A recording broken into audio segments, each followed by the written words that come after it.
तन्तुवो जलदश्यामाः सार्ङ्गज्याघातकर्कशाः त्रैलोक्यमण्डपस्तम्भाः चत्वारो हरिबाहवः। काव्यप्रकाशस्य द्वितीये उल्लासे अभिधामूलव्यञ्जनायाः प्रकरणम् अस्ति। तत्र उक्तं यत् संयोगादिभिः नानार्थकस्य शब्दस्य अर्थान्तरवाचकत्वं यदा नियमितं भवति तदा अर्थान्तरस्य बोधः येन व्यापारेण भवति स व्यापारः अभिधामूला व्यञ्जना उच्यते। तत्र अभिधायाः नियामकाः ये संयोगादयः सन्ति तेषां विषयेपि विचारः पूर्वं जातः। अनेकार्थस्य शब्दस्य वाचकत्वे नियन्त्रिते इति या कारिका वर्तते तस्याः वृत्तिः एवं अस्ति। इत्थं संयोगादिभिः अर्थान्तराभिधायकत्वे निवारिते अपि अनेकार्थस्य शब्दस्य यत् क्वचित् अर्थान्तरप्रतिपादनं तत्र नाभिधा नियमनात् तस्याः। अस्याः पंक्तेः अभिप्रायः वर्तते यत् संयोगादयः यदा अनेकार्थस्य शब्दस्य अर्थान्तरवाचकत्वं निवारयन्ति नियमयन्ति तदनन्तरम् अनेकार्थः शब्दः क्वचिदेव अर्थान्तरं बोधयति। तत्र शब्दस्य अर्थान्तरबोधने अभिधा व्यापारः न संभवति, यतः सा अभिधा प्राकरणिके अर्थे नियमिता भवति। अर्थान्तरवाचकत्वं नियमितं तत्र भवति। अतएव उच्यते अर्थान्तरे अनेकार्थस्य शब्दस्य या अभिधा वर्तते सा न संभवति तस्या नियमनात् तस्याः। तर्हि पुनः वक्तुं शक्यते यत् अर्थान्तरस्य उपस्थितिः लक्षणा व्यापारेण भवेत्। तर्हि उच्यते लक्षणापि तत्र न प्रवर्तते, यतो हि मुख्यार्थबाधादेः लक्षणा हेतोः तत्र अभावः भवति। तदेव उच्यते न च लक्षणा मुख्यार्थबाधाद्यभावात् अपितु अंजनं व्यंजनम एव तत्र व्यापारः भवति। एवं यत्र अर्थान्तरस्य वाचकत्वं संयोगादिभिः नियमितं भवति तत्र अर्थान्तरस्य बोधने तस्य अनेकार्थस्य शब्दस्य व्यंजना एव व्यापारः भवति। अभिधामूलव्यञ्जनायाः उदाहरणम् इदं पद्यं वर्तते।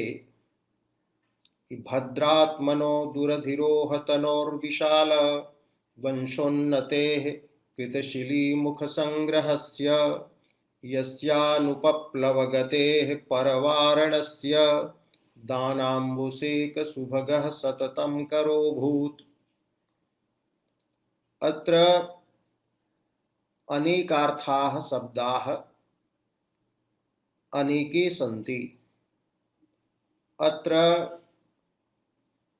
राज्यः प्रकरणं वर्तते, कस्यचित् राज्यः वर्णनम् अस्ति, अतः राजवर्णनप्रस्तावात् अत्र नानार्थकशब्दस्य अभिधा राजपक्षे नियमिता भवति। पूर्वं राजपक्षे यः अर्थः अस्य पद्यस्य भवति स ज्ञातव्यः। अत्र वर्तते अभूत्। अभूत् भूतः जातः। कः तत् करः। करः हस्तः। तो यस्य कस्यचन प्रस्तुतस्य राज्ञः करः सततम् अभूत्। हस्तः सततं जातः। कीदृशस्य राज्ञः तर्हि उच्यते भद्रात्मनः। भद्रात्मनः भद्रम् आत्मा वर्तते यस्य स भद्रः शोभनः आत्मा रागद्वेषादिभिः कषायैः रहितः आत्मा वर्तते अंतःकरणं यस्य तस्य। वर्णनीयः यः राजा वर्तते तस्य आत्मा अंतःकरणं भद्रः वर्तते। तत्र कल्याणकारिणः अनेके भावाः समुल्लसन्ति। तत्र रागादिद्वेष शून्यता वर्तते इति भद्रात्मनः इति शब्दस्य अर्थः भवति। तो भद्रः वर्तते, शोभनः वर्तते आत्मा अंतःकरणं यस्य तस्य राज्ञः करः अभूत् अभवत्। पुनः कीदृशस्य राज्ञः। तो दुरधिरोह तनोः। दुःखेन अधिरोढुं योग्या दुरधिरोहा तनुः शरीरं यस्य तस्य। राजा यः वर्तते स समरे युद्धे कदाचिदपि पराजितः न भवति। तस्य शरीरं कदाचिदपि भूमौ न निपतति, येन शत्रुभिः तस्य शरीरे अधिरोहणं आक्रमणं कर्तुं शक्यते।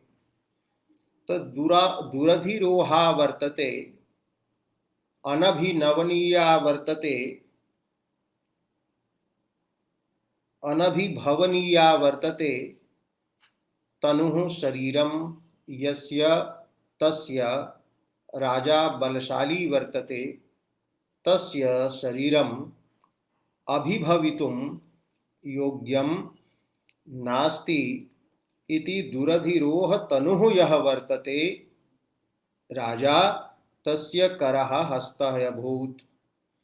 पुनः कीदृशस्य राज्ञः। तो विशाल वंशोन्नतेः। विशाला वर्तते वंशोन्नतिः यस्य तस्य, अथवा विशाला जाता वंशस्य कुलस्य उन्नतिः यस्मात् स विशाल वंशोन्नतिः। अस्मिन् राज्ये समुत्पन्ने सति तद्वंशस्य उन्नतिः अधिकं जाता इति भावः वर्तते।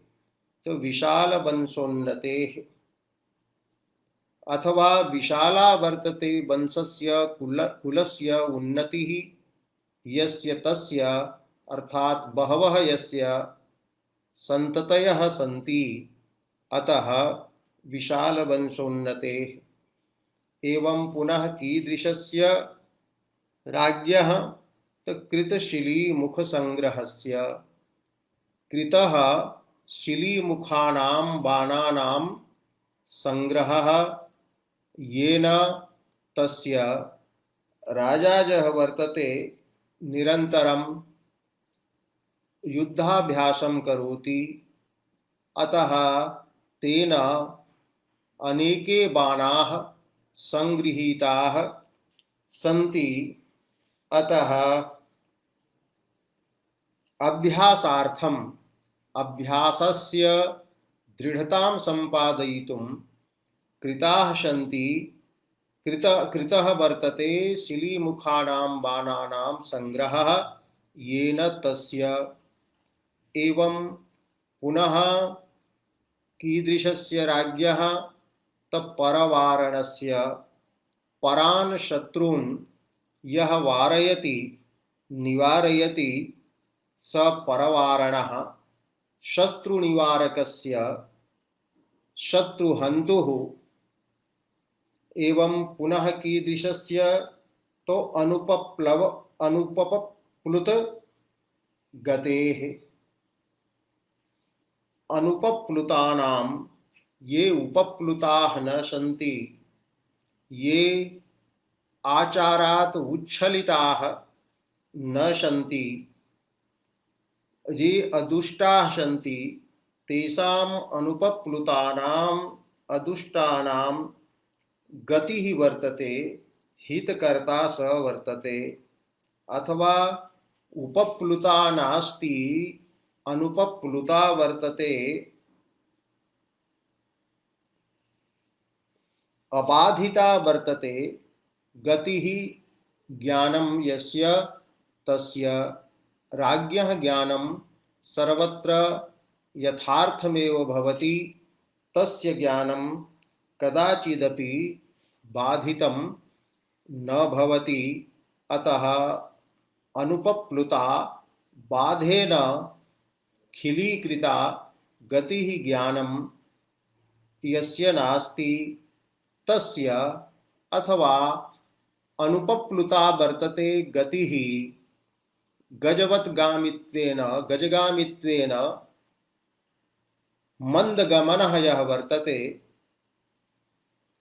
इत्यपि अर्थः राजपक्षेपि स्वीकर्तुं शक्यते। तो एतादृशस्य राज्ञः हस्तः अभूत्। कीदृशः अभूत् हस्तः?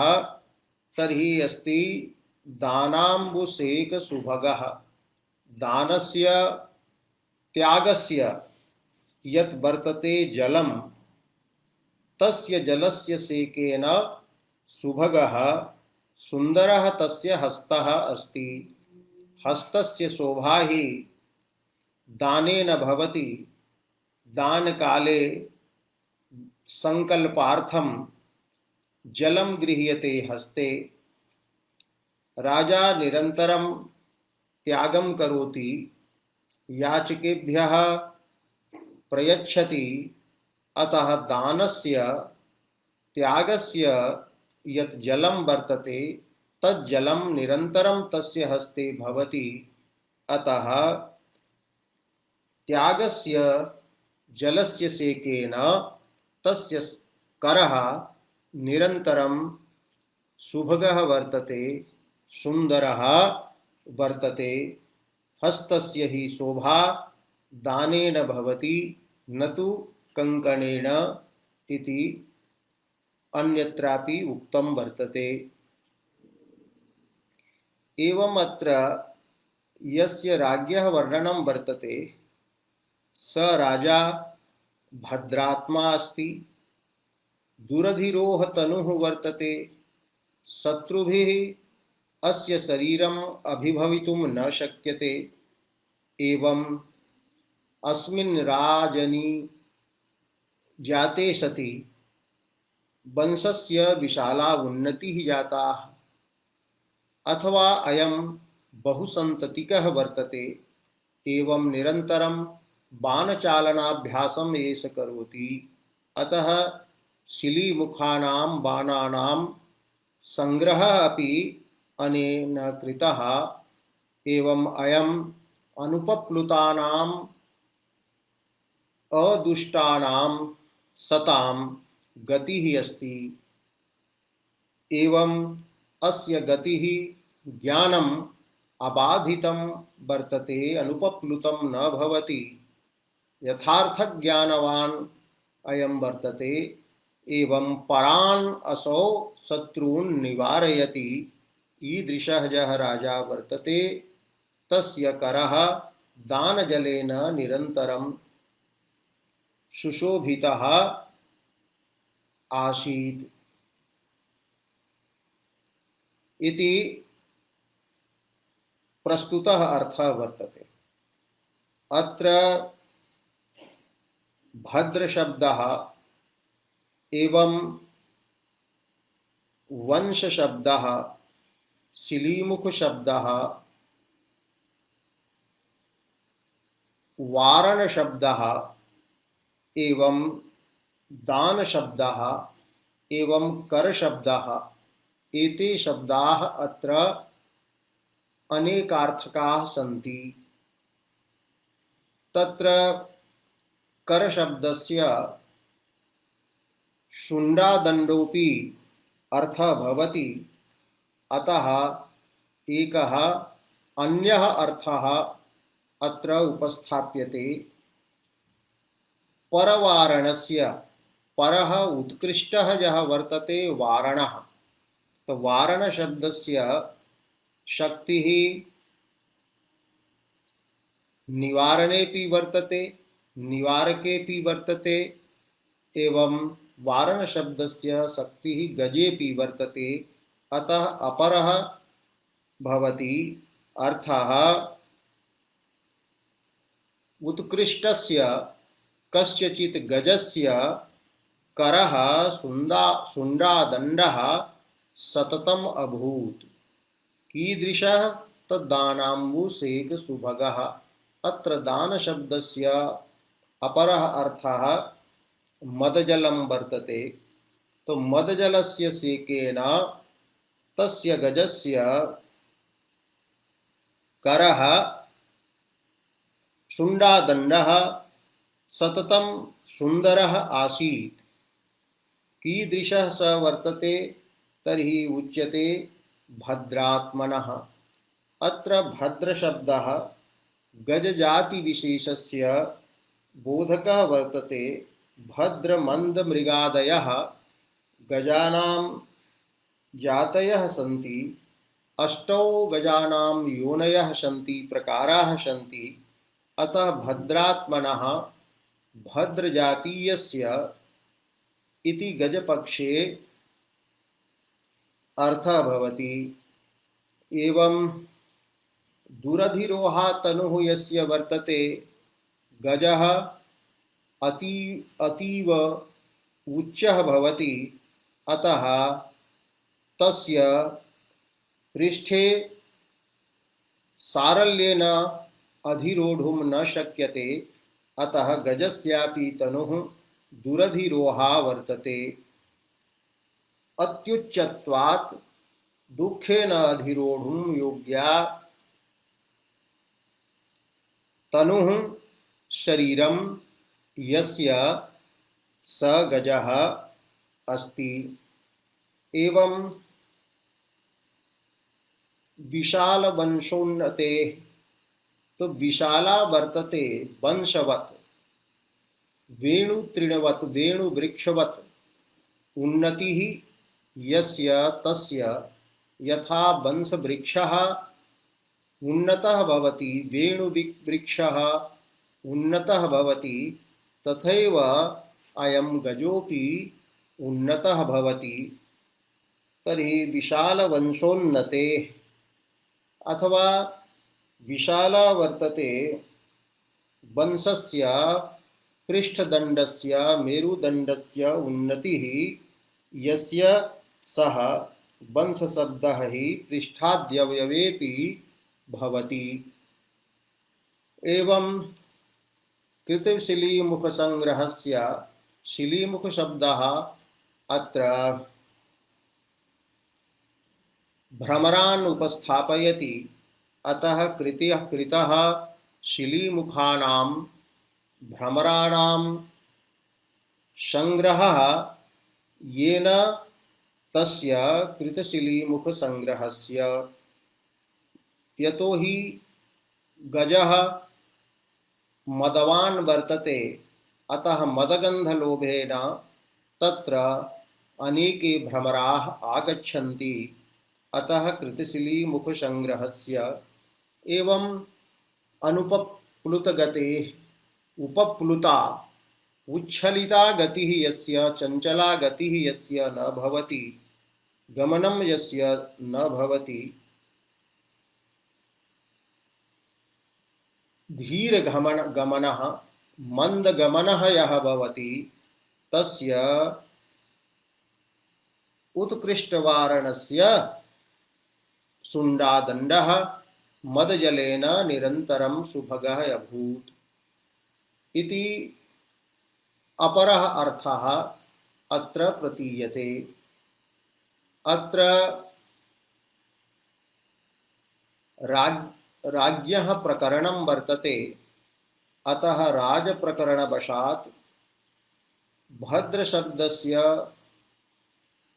वाचकत्वम् अत्र नियमितं वर्तते।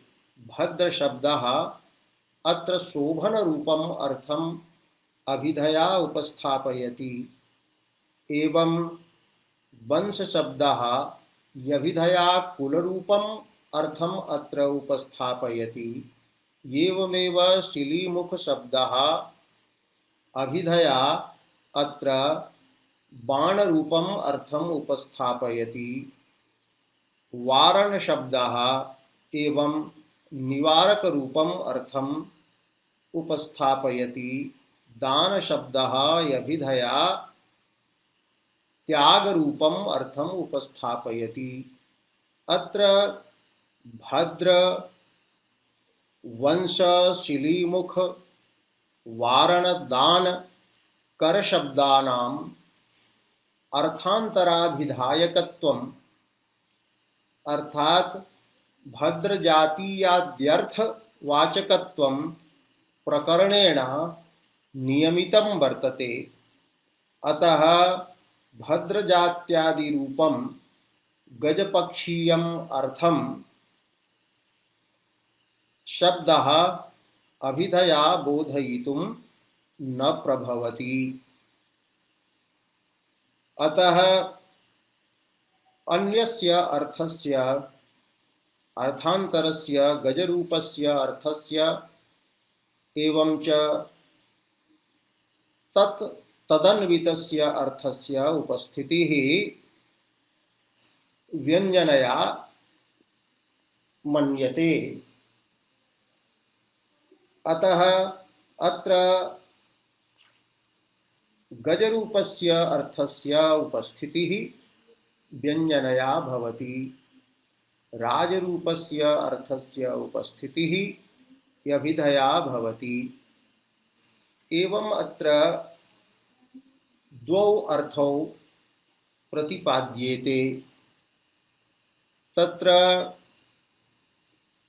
एकेन वाक्येन यदा द्वौ असंबद्धौ अर्थौ बोध्येते तदा वाक्यभेदः प्रसज्यते। वाक्यभेदः न भवेत् एतदर्थम् एतादृशे स्थले प्रस्तुतार्थयोः कश्चन संबंधः कल्प्यते। स संबंधः अस्ति अत्र उपमानोपमेय भावः। तर्हि अप्रस्तुतः गजरूपः अर्थः प्रस्तुते राजरूपे अर्थे विशेषणं भवति, तेन बोधः भवति उत्कृष्ट गजसदृशः एष राजा वर्तते। एवं प्रस्तुता प्रस्तुतार्थयोः उपमा या वर्तते सा उपमापि व्यञ्जनया एव बोध्यते। एवं मम्मट मते अर्थान्तरस्य उपस्थितिः अपि व्यञ्जनया एव मन्यते। अत्र कश्चिदेवं वक्तुं शक्नोति यत् अर्थान्तरस्य उपस्थितिः अभिधयापि कथं न स्यात्, यतो हि एकः सिद्धान्तः वर्तते अर्थभेदेन शब्दभेदः।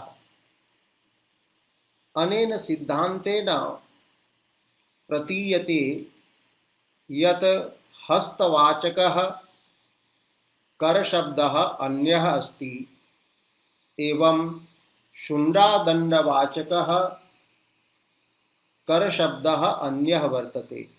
एवं अत्र द्वौ शब्दौ स्तः, अतः द्वौ शब्दौ स्तः, तस्मात् कारणात् द्वितीयः यः करशब्दः स अभिधयैव व्यापारेण शुण्डादण्डरूपम् अर्थम् उपस्थापयिष्यति। एवं प्रथमः यः करशब्दः स अभिधया एव हस्तरूपम् अर्थं तु उपस्थापयति एव। इत्थं सर्वत्र अर्थभेदात् शब्दभेदः इति सिद्धान्तानुसारेण अर्थान्तरस्य उपस्थितिः अभिधया एव कल्पनीया। तर्हि भद्रशब्दः भद्रजातीयम् एवं वंशशब्दः पृष्ठाद्यवयवम् शिलीमुखशब्दः भ्रमरान् वारणशब्दः गजं दानशब्दः मदजलं करशब्दः शुण्डादण्डं च अभिधया एव उपस्थापयति। अतः अर्थान्तरस्य उपस्थापकत्वेन व्यञ्जनाव्यापारः अत्र किमर्थं कल्पनीयः इति शंका जायते। तर्हि अस्याः समाधानं तत्र बालबोधिन्यां टीकायां कृतम् अस्ति। तत्र पूर्वपक्षः अस्ति कि अर्थभेदेन शब्दभेदः इति दर्शनात् अत्र शब्दद्वयम् अस्ति। तच्च साजात्यात् ऐक्यभ्रमहेतुः आनुपूर्वी एका वर्तते द्वयोः करशब्दयोः, तस्मात् शब्दस्य एकत्वस्य तत्र भ्रमः भवति। इत्थं परवारणादयः शब्दाः पूर्वं राजार्थबोधनात् राजार्थान् बोधयन्ति, तदनन्तरं द्वितीयार्थस्य बोधः व्यञ्जनया एव संभवति इति। तत्र सिद्धान्तः दत्तः यत् नहीं करशब्दः एक एव वर्तते, तस्य व्यापारद्वयं कल्पनीयम्। यतो हि धर्मद्वयकल्पनापेक्षया धर्मद्वयकल्पने लाघवं भवति इति सिद्धान्तः वर्तते तदेव लिख्यते। धर्मी कल्पना तो वरम धर्म कल्पनम। यदा अर्थभेदेन शब्दभेदः कल्प्यते तदा अत्र व्यापाररूपस्य धर्मस्य आश्रयौ धर्मिणौ द्वौ शब्दौ कल्पनीयौ। एकः करशब्दः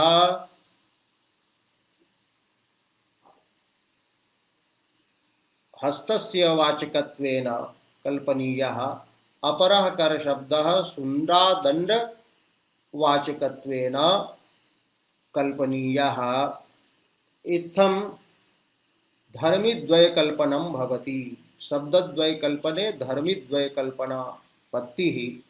किन्तु शब्दः स एक एव स्वीकरणीयः। करशब्दः एक एव वर्तते, भद्रशब्दः एक एव वर्तते, वंशशब्दः एक एव वर्तते, शिलीमुखशब्दः एक एव वर्तते, वारणशब्दः एक एव वर्तते, दानशब्दश्च एक एव वर्तते। किन्तु तत्र अर्थबोधने व्यापार रूप धर्मद्वय कल्पनम कर्तव्यम। अतः करादि शब्दस्य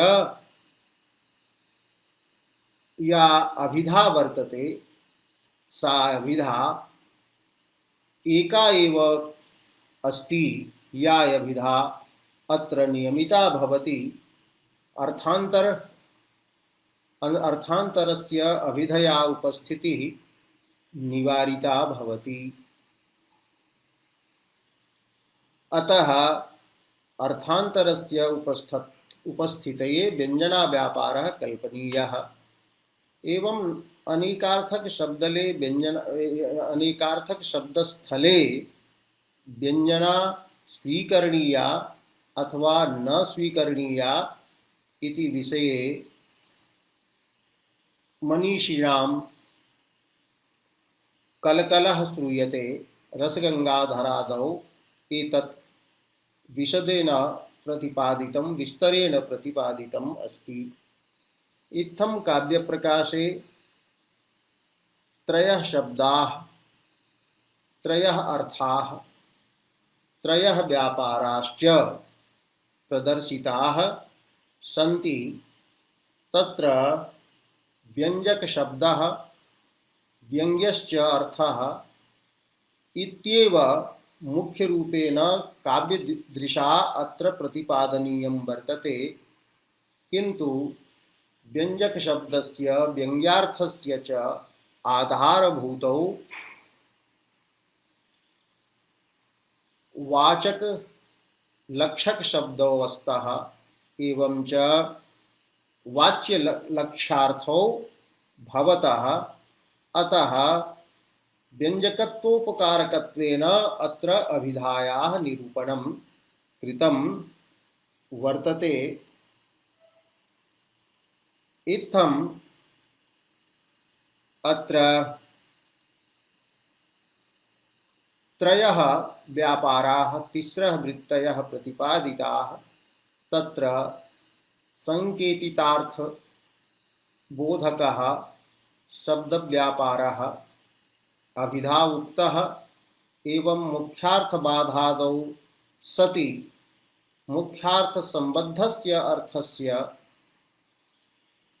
उपस्थापकः व्यापारः लक्षणा उक्तः। यः व्यापारः शब्दे आरोपितः भवति। इत्थम्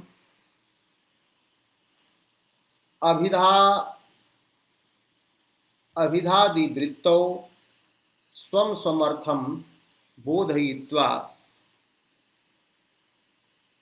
विरते सति तत्र वाच्य लक्ष्य भिन्नस्य अर्थस्य उपस्थितिः येन व्यापारेण शब्देन क्रियते स व्यापारः व्यञ्जना उच्यते इति। तिसृणां वृत्तीनाम् अत्र प्रतिपादनम् अस्ति। पुनः अग्रिमः ग्रन्थः वर्तते तद्युक्तो व्यञ्जकः शब्दः। व्यञ्जक शब्दस्य लक्षणम् अस्ति तदिति शब्देन अंजनं व्यञ्जना वा परामृश्यते। तो तेन अंजनेन युक्तः व्यञ्जनेन युक्तः शब्दः व्यञ्जकः उच्यते इति अस्य अर्थः वर्तते। तो तद्युक्तो तद्युक्तः शब्दः व्यञ्जकः। व्यञ्जक शब्दस्य इदमेव लक्षणं वर्तते। व्यञ्जनया युक्तः शब्दः व्यञ्जकः, लक्षणया युक्तः शब्दः लक्षकः एवं अभिधया युक्तः शब्दः वाचकः इति। अग्रिमः ग्रन्थः अस्ति यत्सोऽर्थान्तरयुक्तथा अर्थोऽपि व्यञ्जकस्तत्र सहकारी तया मतः। अस्य ग्रन्थस्य तात्पर्यं वर्तते यत् यत् यत् इति पदस्य अर्थः वर्तते यस्मात्। यस्मात् कारणात् सः शब्दः। अत्र स इति सर्वनामना शब्दः ग्राह्यः। अतः स शब्दः व्यञ्जकः शब्दः यस्मात् कारणात् अर्थान्तरयुक् भवति। अन्यः अर्थः अर्थान्तरम् अथवा अत्र अर्थस्य अन्तरम्। अत्र अंतर शब्दः व्यवधानवाचकः अस्ति। तर्हि अर्थस्य अंतरेण युक् युक्तः भवति स शब्दः। शब्दः यदा व्यनक्ति तदा शब्दः स्वशक्यार्थ द्वारा एव अर्थम अन्यम व्यनक्ति। अतः उक्तम अर्थांतरयुक् अर्थस्य स्वशक्य प्रकृतार्थस्य अंतरम व्यवधानम यत् वर्तते तेन युक् युक्तः सन् तथा व्यञ्जको भवति। शब्दः काव्ये साक्षात् कमपि अर्थं व्यञ्जनया न बोधयति अपितु शक्यार्थद्वारा एव अर्थान्तरं व्यञ्जनया बोधयति। पूर्वं शब्देन स्ववाच्यार्थः प्रतिपाद्यते तदनन्तरं वाच्यार्थद्वारा व्यङ्ग्यार्थः प्रतिपाद्यते। अतः शब्दगतं यत् व्यङ्ग्यत्वं वर्तते तत् वाच्यप्रतीत्या व्यवहितं भवति। शब्देन व्यङ्ग्यार्थस्य या प्रतीति भवति तस्याः मध्ये वाच्यस्यापि प्रतीतिः भवति। वाच्यप्रतीतिं विना शब्दः व्यञ्जकः भवितुं नार्हति। तो यत् यस्मात् कारणात् अर्थान्तरयुक् अर्थस्य स्ववाच्यस्य अर्थस्य अंतरेण व्यवधानेन युक्तः शब्दः व्यञ्जकः भवति। ततः अर्थोऽपि तत्र व्यञ्जकः भवति सहकारी रूपेण। अर्थोऽपि व्यञ्जकस्तत्र सहकारितया मतः। काव्यैः शब्दार्थयोः उभयोः व्यञ्जकत्वं स्वीकृतं वर्तते। यतो हि रसाभिव्यञ्जकौ शब्दार्थौ काव्यम् इति काव्यलक्षणं पर्यवस्यति। अतः शब्दः यदा व्यनक्ति तदा वाच्यद्वारा एव व्यनक्ति, किंतु वाच्यद्वारा यदा शब्दः व्यनक्ति तदा तत्र अर्थः यः मध्ये वर्तते सोऽपि तत्र सहायकः भवति। एवं शब्दार्थयोः उभयोः अपि व्यञ्जकत्वम् अत्र काव्ये स्वीक्रियते। यदा शब्दः प्राधान्येन व्यनक्ति तदा अर्थः तत्र गौणतया व्यनक्ति सहकारी भवति। एवं यदा अर्थः एव प्राधान्येन व्यनक्ति तदा शब्दः तत्र सहकारी भवति। अर्थः शब्दोपस्थाप्यत्वं विना व्यङ्क्तुं न प्रभवति। अतएव पूर्वम् उक्तम् अस्ति शब्द अग्रे उच्यते च शब्द प्रमाण वेद्योर्थः व्यनक्त्यर्थान्तरं यतः इति। तत्र द्वितीयोल्लासे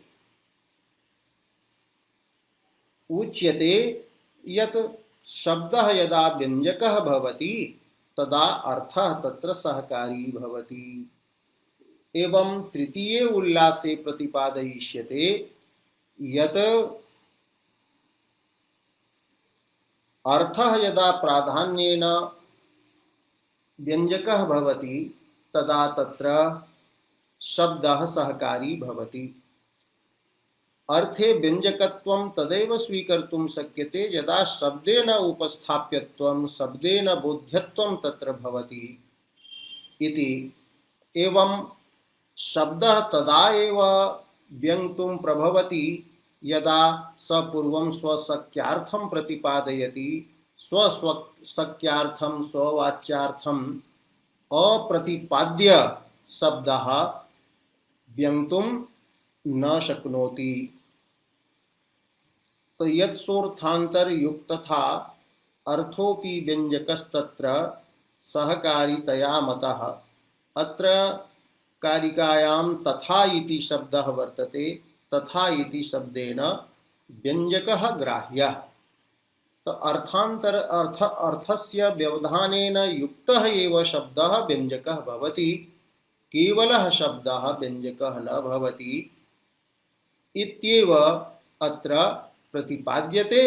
तत्र अर्थस्य शब्दव्यञ्जकत्वे सहकारित्वं भवति। यद्यपि काव्ये शब्दोपि भवति सर्वत्र एवं अर्थोपि भवति, तर्हि कुत्र शब्दस्य प्राधान्येन व्यञ्जकत्वं कुत्र अर्थस्य प्राधान्येन व्यञ्जकत्वम् इति व्यवस्था कृता वर्तते। यतो हि यत्र शब्दाः परिवर्तयितुं न शक्यन्ते पर्याय परिवृत्ति सहिष्णुत्वं यदि शब्देषु भवति तदा तत्र स्वीकर्तव्यं यत् अर्थः व्यञ्जकः वर्तते। किन्तु पर्याय परिवृत्तेः असहिष्णुत्वं भवति तर्हि तत्र शब्दस्य व्यञ्जकता स्वीकरणीया। यथा अत्रैव यदि कर शब्दस्य स्थाने पाणिः शब्दः प्रयुज्यते तर्हि एकः एव अर्थः तत्र ज्ञातुं शक्यते, तत्र व्यञ्जकता अपरस्य अर्थस्य न भवति। अथवा शुण्डादण्डः शुण्डः इत्यादि शब्दः प्रयुज्यते तदापि एवं भवितुं नार्हति। तो कर शब्दः यः वर्तते तत्स्थाने तत्पर्यायस्य प्रयोगः कर्तुं न शक्यते।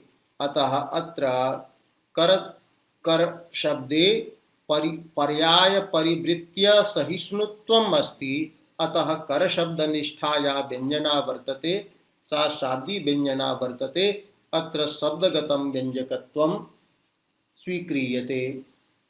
तो शब्दस्य परिवृत्य सहत्वात् शब्दमूलकत्वेनैव व्यपदेशः भवति। किंतु यत्र पर्याये परिवर्तितेपि व्यंजकत्वम् आयाति तेन कल्प्यते यत् अर्थे एव व्यंजकत्वम् अस्ति, न तु शब्दे। अतः अत्र हि व्यंजकत्वं शब्द विशेषाश्रितं न भवति इति। एवं काव्य प्रकाशस्य द्वितीयः उल्लासः पूर्णतामेति इति काव्य प्रकाशे शब्दार्थ स्वरूप निर्णयो नाम द्वितीयः उल्लासः इति। एवं